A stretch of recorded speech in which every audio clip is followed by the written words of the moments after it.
Okay, hello. Hello. So we are going to ask you our four questions.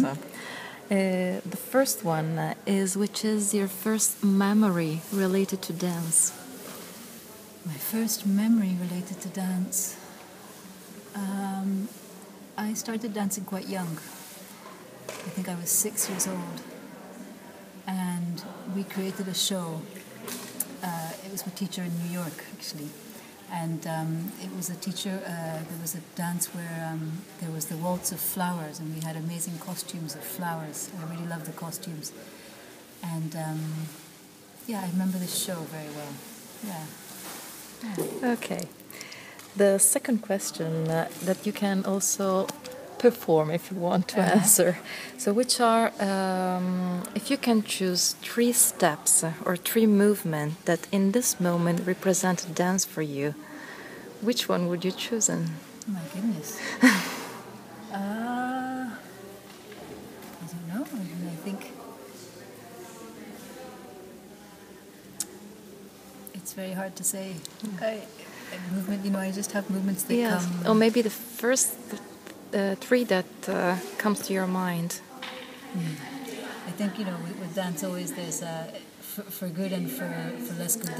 I was talking earlier about people, in contemporary dance, people go really down to the floor. There's this very hunched feeling, which I don't like so much actually. But I think in contemporary dance today I have really a strong feeling of this.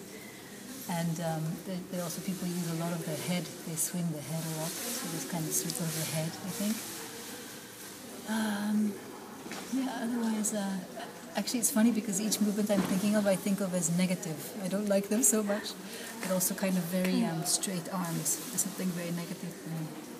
So there's 3 negative examples of Perfect. contemporary dance, yeah.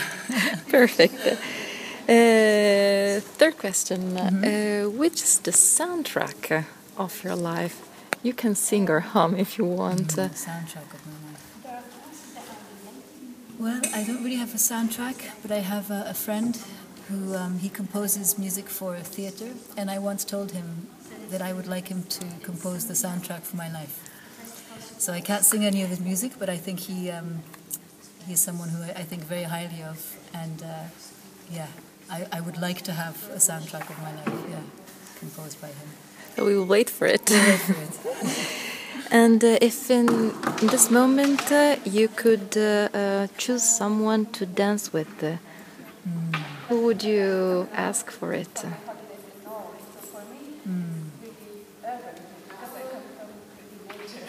Gosh, there's this beautiful dancer. I think many people love her. She's the wife of Matsek, and now her name is Anna.